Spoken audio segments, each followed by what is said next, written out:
আমরা মনে করি এই যে অভ্যুত্থানকারী ছাত্র নাগরিক তাদের প্রস্তাবিত আমরা একটি প্রস্তাব করব আগামী 24 ঘন্টার মধ্যে আমরা একটি অন্তর্বর্তীকালীন জাতীয় সরকারের প্রস্তাব করব।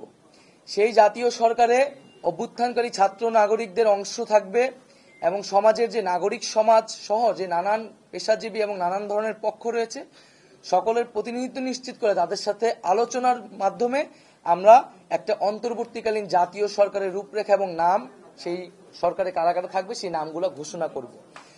কারণ আপনারা সকলেই জানেন যে আমরা আসলে গত কয়েকদিন ধরে খুবই ব্যাপক নিরাপত্তাহীনতার ভিতরে ছিলাম, যোগাযোগ থেকে বিচ্ছিন্ন ছিলাম। আমাদেরকে প্রথমে আমাদের সমন্বয়কদের সাথে বসতে হবে, তারপরে সমাজের নানান পক্ষদের সাথে বসতে হবে, বসে আমরা একটি সমন্বিত সিদ্ধান্ত গণতান্ত্রিকভাবে জাতির সামনে উপস্থাপন করতে চাই।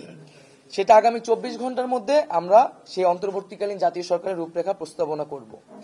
যারা এই আন্দোলনে শহীদ হয়েছে তাদেরকে আমরা জাতীয় বীর হিসেবে ঘোষণা করছি এবং এছাড়াও যারা এই ফ্যাসিস্ট রেজিমে গত কয়েক বছরে শহীদ হয়েছেন তাদেরকেও আমরা আজকের এই দিনে স্মরণ করছি।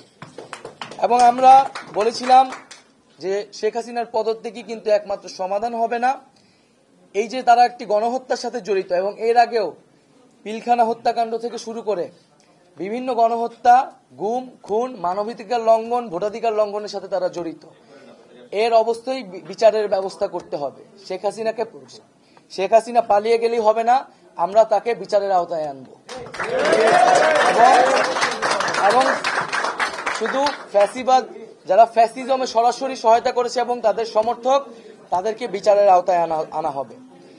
এবং আমরা বলতে চাচ্ছি যে অভ্যুত্থানকারী ছাত্র নাগরিকের সমর্থিত বা প্রস্তাবিত সরকার ছাড়া আমরা কিন্তু আর কোনো ধরনের সরকারকে সমর্থন করব না।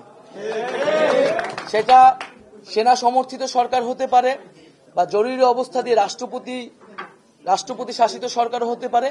আমরা এই ধরনের কোন সরকারকে বিপ্লবী ছাত্র জনতা গ্রহণ করবে না। আমরা ঘোষণা করছি যে সকল আমাদের আন্দোলনের শিক্ষার্থী সমন্বয়ক ডাকসুর সভা সম্পাদক আক্তার হোসেনকে এখনো জেলে বন্দী করে রাখা হয়েছে, আমাদের সমন্বয়ক ইব্রাহিম নীরব সহ সারা দেশেই বিভিন্ন সমন্বয়ক আন্দোলনকারী এবং নিরপরাধ ব্যক্তিদের গ্রেফতার করে রাখা হয়েছে কারাগারে। আমরা সকল কারাবন্দীদের এই আন্দোলনের কারাবন্দী এবং এছাড়াও এই ফ্যাসিস্ট রেজিমে যে নিরপরাধ ব্যক্তি এবং রাজবন্দী করে রাখা হয়েছে তাদেরকে আগামী 24 ঘন্টার মধ্যে মুক্ত করার ঘোষণা করছি। তাদেরকে 24 ঘন্টার মধ্যে আমরা আমাদের সাথে রাজপথে দেখতে চাই এবং আমরা মুক্তিকামী ছাত্র জনতার প্রতি আহ্বান রাখছি যে তারা যাতে আমাদের কাছ থেকে যে 24 ঘন্টার মধ্যে আমরা যে চূড়ান্ত সরকারের রূপরেখা দিব তা ঘোষণার আগ পর্যন্ত তারা যাতে রাজপথে অবস্থান করে। এবং এক্ষেত্রে আমাদেরকে সতর্ক থাকতে হবে যে আন্দোলনের সুযোগে এখানে ফ্যাসিবাদের দোসররা এখনো নানান ধরনের অঘটন, নাশকতা, সহিংসতা করে এই আন্দোলনের ন্যায্যতাকে প্রশ্নবিদ্ধ করার চেষ্টা করে যেতে পারে। আমরা আহ্বান জানাচ্ছি সকলের প্রতি, এই দেশ আমার, এই রাষ্ট্রীয় সম্পদ আমাদের, সেক্ষেত্রে কেউ যাতে কোনো ধরনের লুটপাট, সাম্প্রদায়িক হামলা, কোনো ধরনের উস্কানিতে কান না পাতে মুক্তিকামী ছাত্র জনতাকেই সতর্ক থাকতে হবে এবং দেশের সম্পদ রক্ষা করতে হবে। আমরা কোনো প্রাণনাশ, কোনো সহিংসতা চাই না। আমরা শান্তিপূর্ণভাবে রাজপথে অবস্থান করব এবং যাদের বিচার করা হবে তাদের একটি প্রক্রিয়া অনুসরণ করে ন্যায় বিচারই আমরা সমাজে প্রতিষ্ঠা করব। আমরা বৈষম্য দূর করার জন্য, সমাজে ন্যায় বিচার এবং জীবনের নিরাপত্তার জন্যই কিন্তু এই এক দফা আন্দোলন ঘোষণা করেছিলাম। সেই ঘোষণার প্রতি যাতে সবাই শ্রদ্ধাশীল থাকে এবং বৈষম্য বিরোধী ছাত্র আন্দোলনের নেতৃত্বে এই অভ্যুত্থান সংগঠিত হয়েছে এবং আমরা আহ্বান জানাচ্ছি যে বৈষম্য বিরোধী ছাত্র আন্দোলন সকলের জীবন এবং জানমালের নিরাপত্তার জন্য মাঠে থাকবে, সে বিষয়ে সবচেয়ে বেশি সতর্কতা দিয়ে আমরা রাজপথে থাকব।